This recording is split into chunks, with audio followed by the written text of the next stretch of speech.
Ahoj, já tě zdravím. V dnešním videu si představíme první křídlo od nového českého výrobce Drift Paragliders. Udělej si pohodlí a užij si video.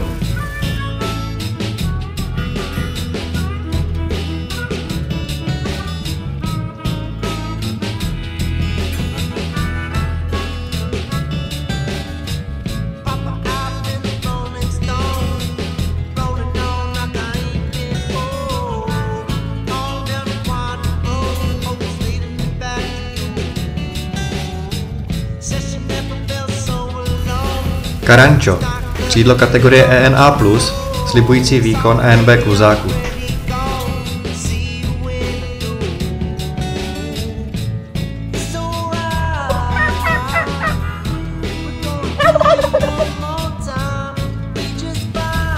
Na Karanču naleznete všechny konstrukční prvky, které od moderního kluzáku očekáváte. Vystrunovaná náběžná hrana, shark nose, minirib žebírka na odtokové hraně, spodní potah z lehkého materiálu, odlehčené diagonály a spousta dalšího.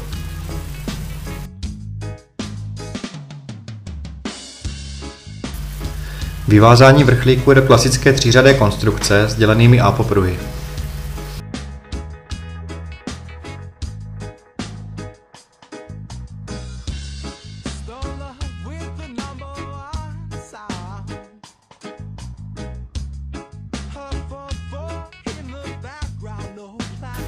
Velice chválím chytré připínání řidičky na magnetku, která jde odepnout pouze jedním směrem, a to tahem k sobě. Tohle chytré řešení vám ušetří spoustu nervů, když se vám například nechtěně odepne řidička na startu a propadne do šňůr. Tady tohle riziko v podstatě odpadá.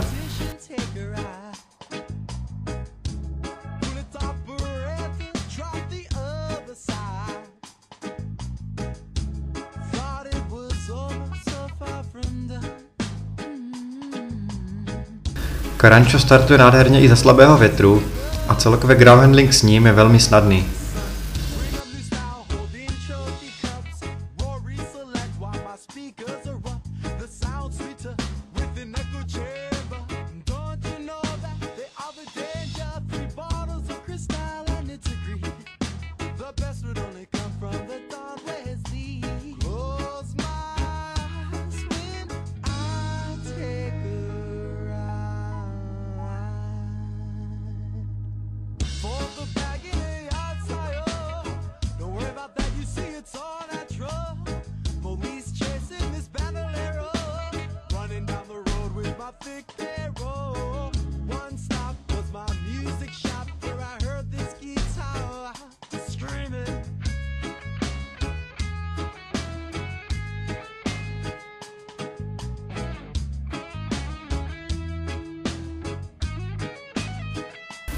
Ground handlingu už bylo dost, tak pojďme Karančo protáhnout jarní termikou.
Hned v prvním stoupáku zjišťuju, že Karančo není úplně zatlumené školní křídlo bez života. Moc hezky točí a do sedačky dává jemné, ale čitelné informace. Prostě víte, že tam nad hlavou někde je.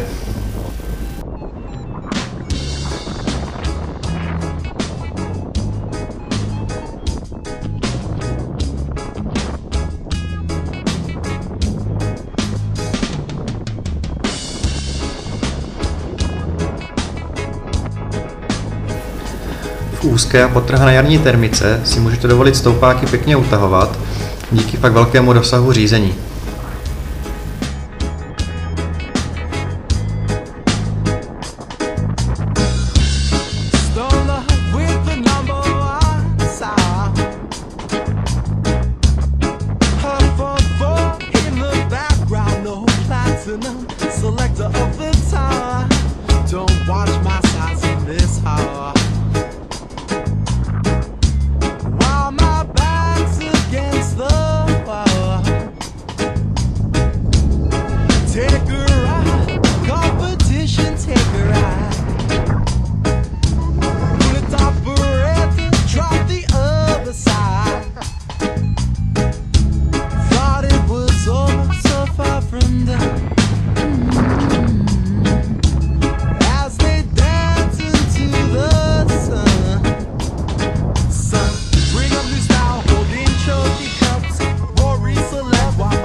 Nežádoucí houpání, když je vzduch docela termický a aktivní.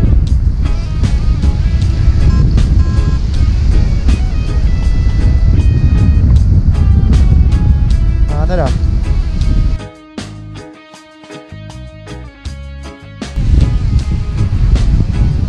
Jo, ještě si mohli něco málo říct o řízení, jak držet správně řidičky.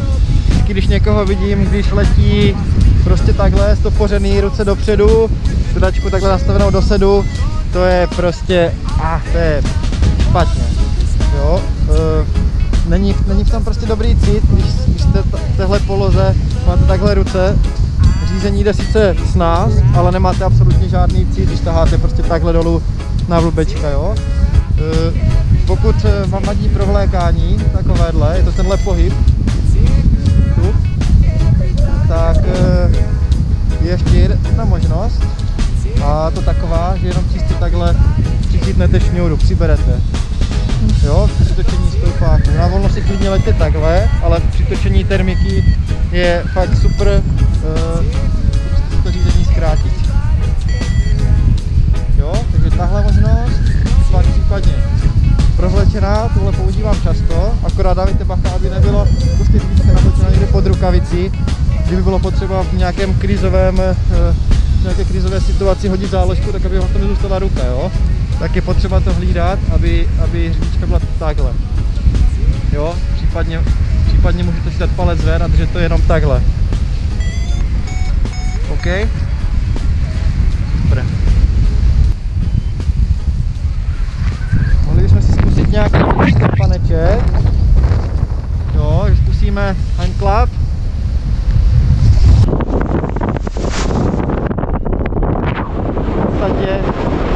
Bez změny směru. Ještě jednou řidičku si připnu a prázdno. Nebudu řídit, nechám to vyjet.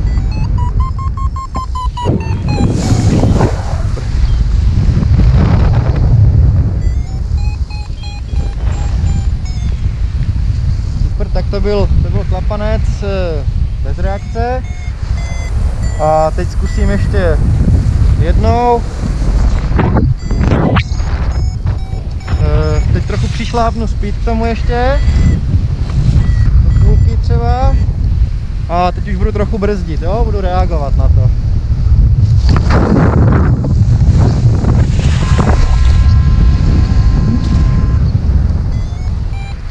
Tak, to byl klapanec tak na půlce, možná spíš 3/4 speedu.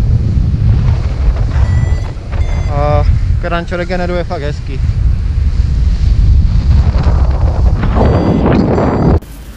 Při točení termiky Karančo nevyžaduje velké zásahy vnější brzdou. Zkrátka na běžku si nemusíte tolik hlídat a můžete se plně soustředit na dostřeďování termiky.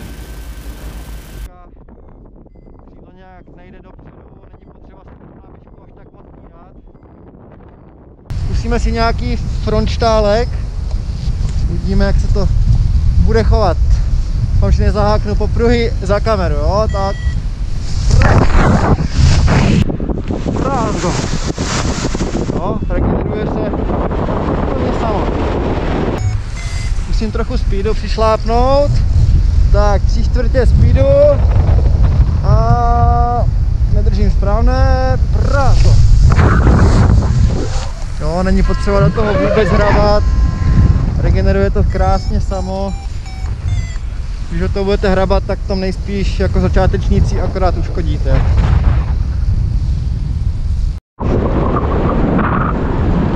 Tak, je tady ve stínu už možná 15 minut.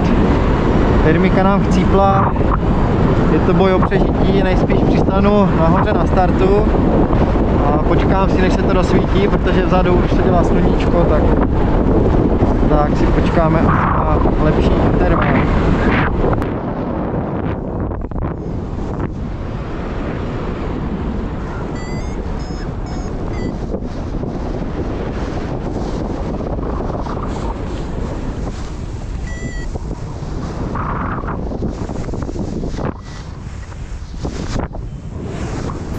Karančo má opravdu dlouhý rozsah řízení, přece jenom je to fazolka o štíhlosti nějakých 5,3, takže hranice stolu je opravdu hodně dolů, takže si to můžete dovolit na přistání takhle vydusit.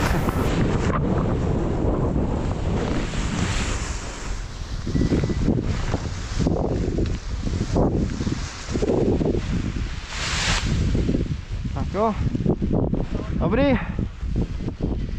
Máme tady druhý testovací den a všimněte si, že budu startovat bez použití áček.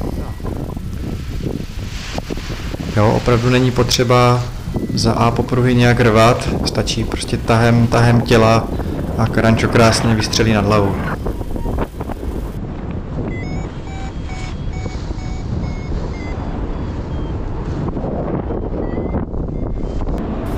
Větru není dostatek na to, abych se udržel ve svahovém proudění. Na točení 360 nemám dost prostoru, proto ve stoupajícím vzduchu utahuju osmičky. Měl bys mít však na paměti, že každá otočka musí směřovat směrem od kopce.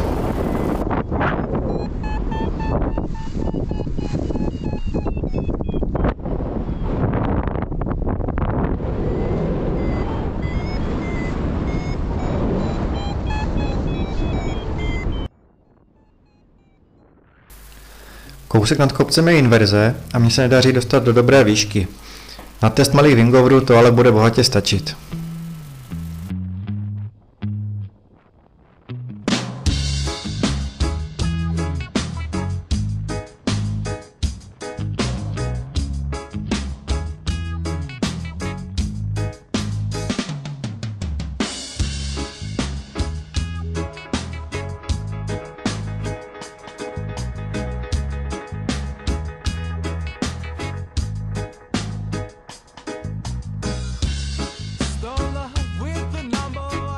Pokud se rozhodnete wingovery ukončit rychle, bez postupného vytrácení energie, nechte ruce nahoře v momentě, kdy je křídlo za vámi. Až v horní úvrati by měl následovat krátký dynamický impuls. Ruce však nenechávejte dlouho dolů a nechte křídlo letět.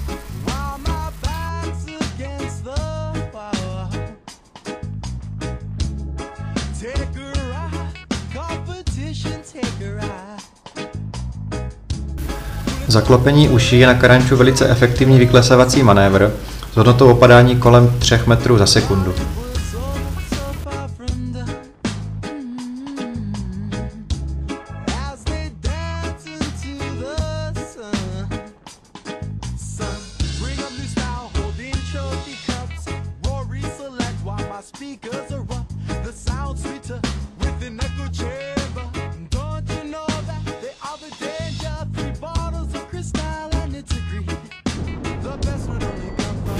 Tady jsem maličko pozapomněl, že neletím na své výkonné dvouléně Ozone Zeno, ale jak se říká, hloupý být můžeš, ale štěstí mít musíš.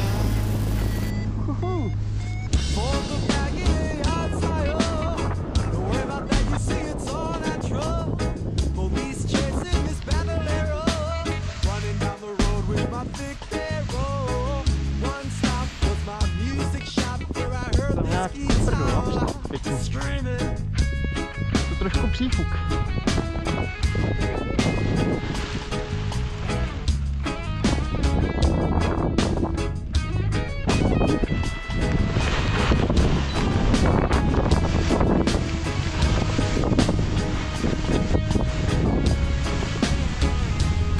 Dva dobrý.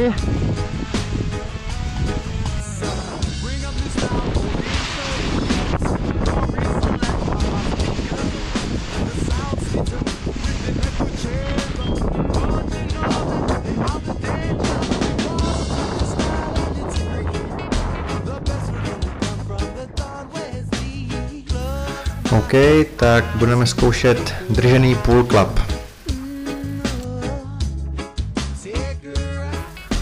Drženým pull clubem simuluju kravatu. Stačí lehce přesunout váhu na zdravou stranu. S bržděním to není potřeba vůbec přehánět, ba naopak, křídlo letí i tak docela rovně. Takže přílišným bržděním jste si mohli uškodit. Buď byste si to mohli víc rozkývat, a nebo nedej Bůh přebrzdit. Protože křídlo, když letí na polovině rozpětí, tak je náchylnější k přetažení.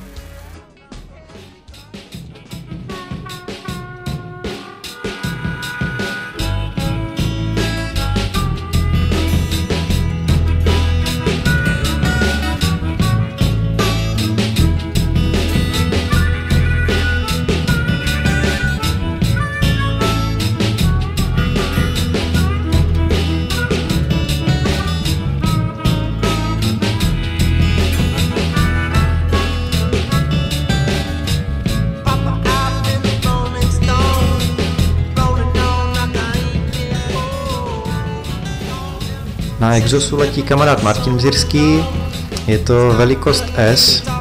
Martin je docela drobek, takže letí někde sotva na polovině váhového rozpětí.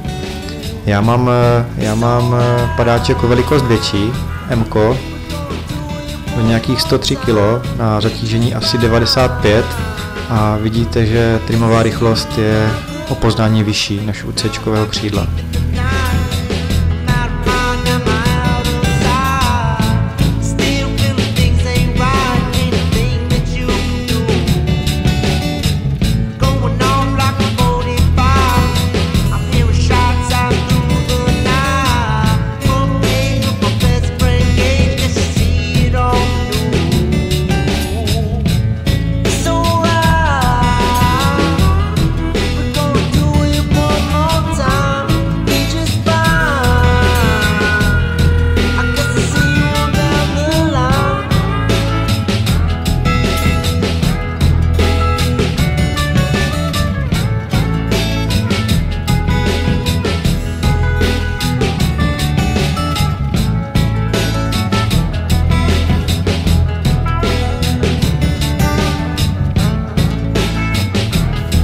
Děkuji, že jste se vydrželi dívat až do konce.